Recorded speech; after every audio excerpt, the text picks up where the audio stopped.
皆さんこんにちは。今回も音の違いに関して繰り返しいただくご質問ご意見にお答えします。ぜひ最後までご覧になってください。音の違いは周波数特性と歪みだけではありません。インパルス応答も関係するんですよというご意見です。インパルス応答をフーリエ変換すると周波数特性になります。逆に周波数特性を逆フーリエ変換するとインパルス応答になります。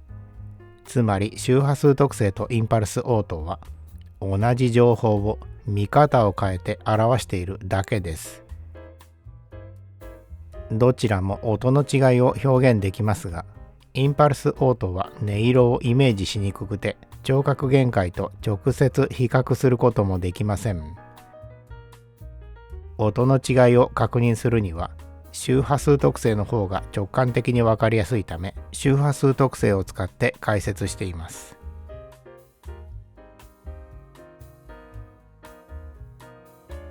あなたの測定は定常測定です。同特性を見ないとダメなんですよ。制限波の定常出力と抵抗負荷では何も分かりません。瞬間的なピークや複雑な波形の過渡応答や電源回復速度が重要ですというご意見です。制限波を使って測った周波数特性は入力を1とした時の伝達関数とイコールです。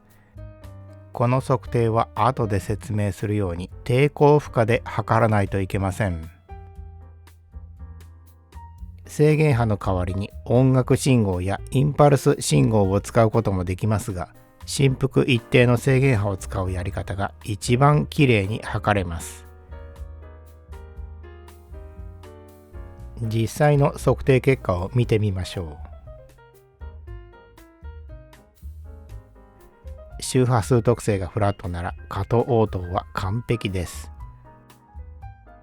20kHz までフラットということは、耳で感知できる限界の速度まで音の立ち上がりが鋭くて入力波形に完全に追従することを表します。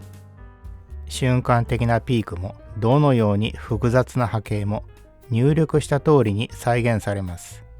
さらに定格出力までフラットなら、それが定格出力まで変わらないことを表します。電流の立ち上がりも回復速度も全く問題ありません。抵抗負荷で測った周波数特性からほとんどの同特性を評価できます。わざわざ立ち上がりの鋭い入力を入れて応答速度を測ってみないとわからない話ではありません。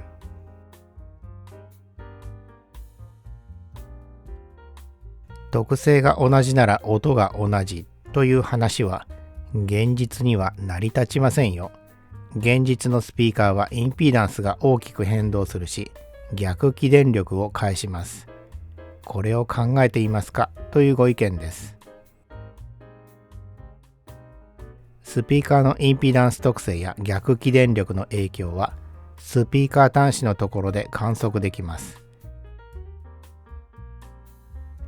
こちらは以前ご覧いただいたその実測データです。これがアンプを変えた時に私たちが実際に耳にする音の違いです。線の違いはダンピングファクターの違いです。このカーブの形はスピーカーのインピーダンスで決まります。このピークは逆起電力の影響で出ています。ところで人間の耳はプラスマイナス3デシベル以下の細かい凹凸を聞き分けできないことが分かっています。ダンピングファクターが10以上あればほとんどのスピーカーがこの条件を満たすので、インピーダンスの影響も逆起電力の影響も関係しなくなります。結局音の違いは周波数特性と歪みで決まっていて、これらの特性が同じなら同じ音になります。今のところ例外は見つかっていません。特性が同じならというところは聴覚限界と比べての話です。あれはどうなの、これは関係ないのといった意見はたくさんありますが、周波数特性への影響を明らかにして聴覚限界と比べることが大切です。こんな音源で音の違いは分かりませんよというご意見です。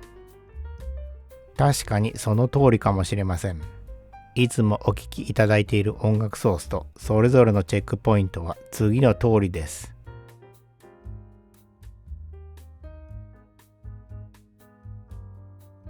音の違いは周波数特性の違いですから、テストに使う音楽ソースにはできるだけ広い周波数成分を含む必要があります。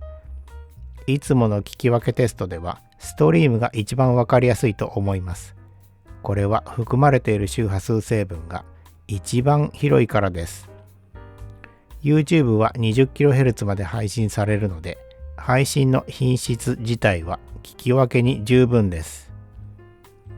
音楽ソースで音の違いがわからないのは、配信の品質が悪いからとか、曲の選択が悪いからとかではなくて、音楽ソースで音の違いを調べるというやり方そのものに問題があるからです。制限波なら区別できる 1% の歪みが音楽ソースではほとんどわかりません。音程や音の大きさが常に変わってしまう音楽ソースは聞き分けに適さない音源です。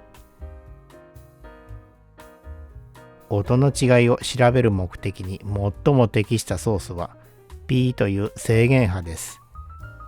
制限波で違いがないものが音楽ソースで違いが出ることはありません。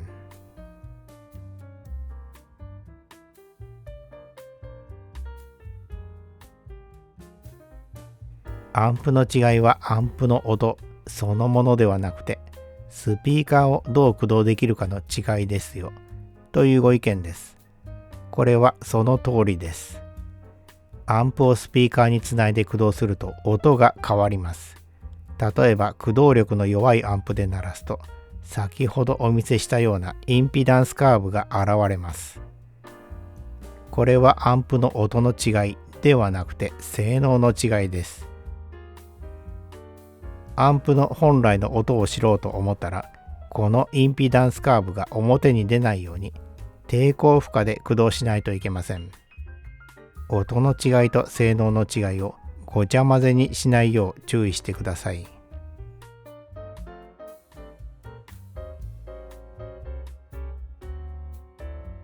アンプのワット数は音に関係します。ワット数が高いほどヘッドルームが高くなって音が歪みにくくなりますというご意見です。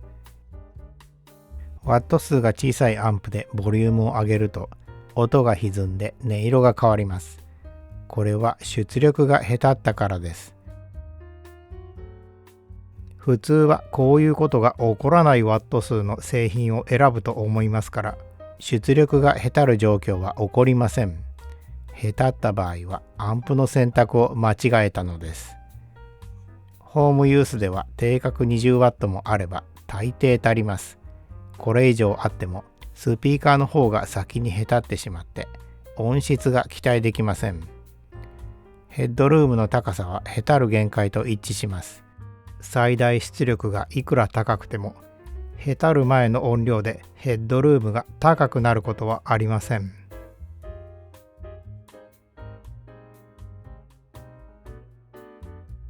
電源で音の8割が決まりますというご意見です。電源が音に関係することはありません。電源で決まるのは音ではなくて性能です。例えば電流の応答速度はいつもご覧いただいているグラフから読み取れます。例えばこちらのアンプの周波数特性は定格出力まで電流応答もスルーレートも過渡応答も完璧です。アンプの多くはフラットになる出力の限界を定格出力にしているので、音を聞かなくてもカタログを見ればわかります。音の違いと性能の違いをごちゃ混ぜにしないよう注意してください。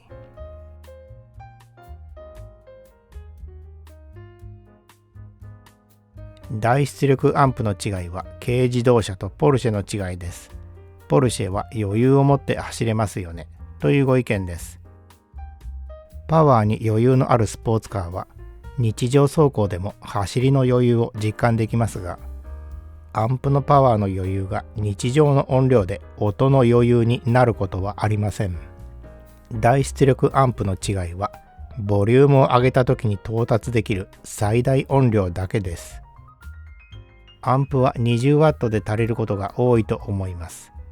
それ以上パワーがあっても使わなければ無駄になるだけです。この点が車と違うことに注意してください。ちなみにスポーツカーの良さは思い通りに操れるところにあって、速さは関係しません。思い通りに操れる車は近所に買い物に行くときも、コンビニの駐車場にバックで止めるときもその良さを実感できます。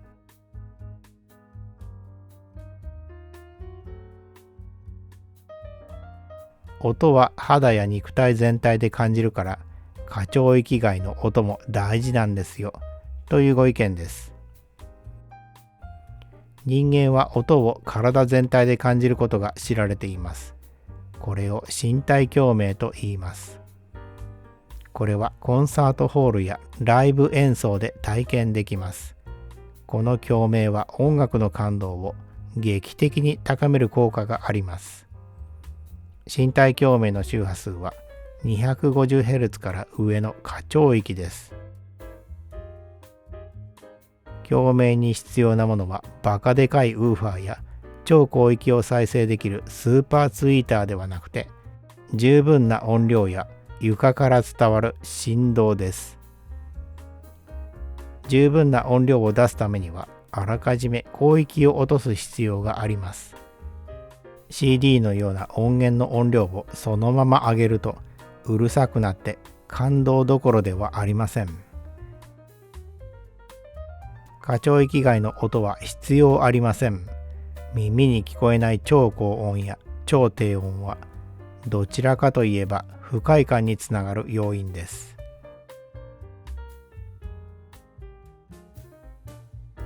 測定器より人間の方が上。これが正しい認識です。そこを間違えないようにね。ストラディバリウスの音色は測定で解明されていませんよというご意見です。人間の聴覚が上という話は見た目や値段を含んだ総合的な感覚の話です。人間は耳から入る音以外に見た目や値段、他人の評価などを総合して感性豊かに音を感じ取ります。測定器で測るのは耳から入る音だけです。人間は目隠しして耳だけで聞くと、今まで感じていた豊かな感性が消え去って同じ音に聞こえます。人間の耳には聴覚限界があります。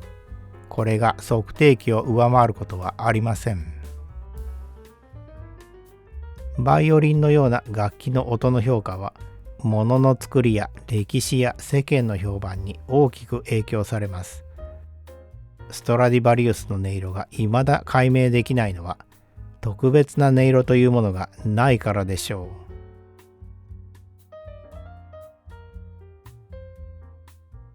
スピーカー端子の入力を逆にすると音が明らかに悪くなりますというご意見です。スピーカー端子の曲線を2台とも逆にした場合、音が変わることはありません。人間は正しい配列を逆にすると違和感を覚えます。これが音を悪くするように感じさせます。違和感を覚える例は他にもたくさんあります。例えば電源の極性が逆になっていると、それが音を悪くするように感じます。ワット数に余裕がないとヘッドルームが低く感じます。安いケーブルを使うとそこが音が悪くするように感じます。ケーブルを床にベタ置きすると床の振動が音を悪くするように感じます。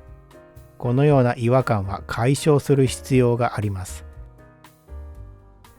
例えば電源やワット数に十分余裕があるアンプを選びます。